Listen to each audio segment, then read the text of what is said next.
CM ರಾಜೀನಾಮೆ ಕೊಡಲಿಕ್ಕೆ ಭಾಳ ಹಠ ಮಾಡ್ತಾ ಇದ್ದಾರೆ, ನ್ಯಾಯ ಕೊಡಲಿ. ನೋಡ್ರಿ, ಅವರು ಹಿಂದಕ್ಕೆ ಅವರು ವಿರೋಧ ಪಕ್ಷ ನಾಯಕರಿದ್ದಾಗ ಯಡಿಯೂರಪ್ಪನವ್ರನ್ನ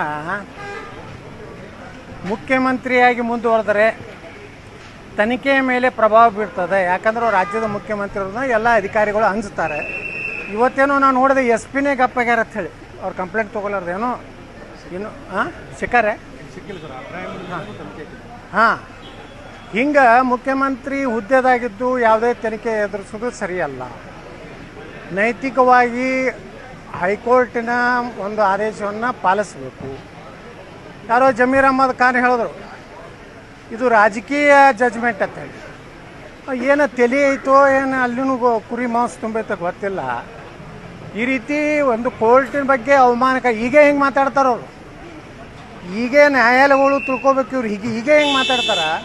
ಮುಂದವ್ರು 40-50% ಆದ್ರಂದ್ರೆ ಬಾಂಗ್ಲಾದಂಗೆ ಚೀಫ್ ಜಸ್ಟಿಸ್ನು ಓಡಿಸ್ಬಿಡ್ತಾರೆ. ಅದಕ್ಕೆ ಈಗ ಇವ್ರ ಬಗ್ಗೆ ಇಂಥವ್ರ ಬಗ್ಗೆ ಕಂಟೆಂಪ್ಟ್ ಆಫ್ ಕೋರ್ಟ್ ಆಗಬೇಕು, ಇವ್ರಿಗೆ ಶಿಕ್ಷೆ ಆಗ್ಬೇಕು. ಇಲ್ಲಾಂದರೆ ಈ ರೀತಿ ಉದ್ದಟತನದಿಂದ ಮಾತಾಡೋವಂಥವ್ರನ್ನ ತಕ್ಷಣ ಸಿದ್ದರಾಮಯ್ಯನವರು ರಾಜೀನಾಮೆ ಕೊಡಬೇಕು, ಕರ್ನಾಟಕ ವಿಧಾನಸಭೆಯನ್ನು ವಿಸರ್ಜನೆ ಮಾಡಬೇಕು. ಮತ್ತೊಂದು ಹಾದಿಯಲ್ಲಿ, ಯಾಕಂದ್ರೆ ಸಿದ್ದರಾಮಯ್ಯವ್ರನ್ನ ಬಿಟ್ಟ ನಂತರ ಕರ್ನಾಟಕದ ಕೊನೆಯ ಮುಖ್ಯಮಂತ್ರಿ ಅವರು. ಯಾಕಂದ್ರೆ ಭಾಳ ಮಂದಿ ಲೈನ್ದಾಗ ಅದಾರೆ, ಗೋರಿಗೆ ಹೋಗೋರು ಸಹಿತ ಲೈನ್ದಾಗ ಅದಾರೆ, ನಾವು ಮುಖ್ಯಮಂತ್ರಿ ಆಗ್ತಾನೆ ಅಂತೇಳಿ. ಏನು ಮಾಡೋದು?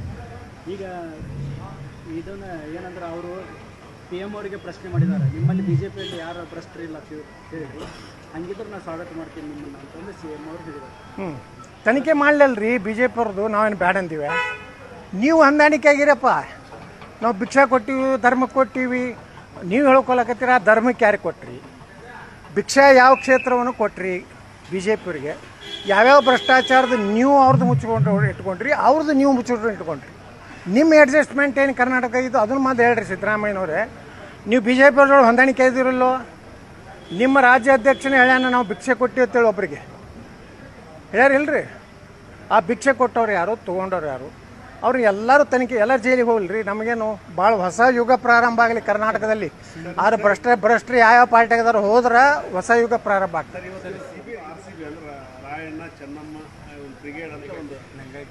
ನೋಡ್ರಿ, ನಾವು ಎಲ್ಲಿನೂ RCB ತಂದಿಲ್ಲ. ಇವತ್ತು ಕರ್ನಾಟಕದ ಪರಿಸ್ಥಿತಿ ಏನಾಗಿದೆ ಅಂದರೆ, ಹಿಂದೂ ಸಮಾಜಕ್ಕೆ ಸಿದ್ದರಾಮಯ್ಯ ಸರ್ಕಾರದಿಂದ ಭಾಳ ದೊಡ್ಡ ಆಘಾತ ಆಗಿದೆ. SCP TSP 14,000 ಕೋಟಿ ರೂಪಾಯಿ ಅದನ್ನು ಒಯ್ದು ಗ್ಯಾರಂಟಿಗಳು ಹಾಕ್ಯಾರ.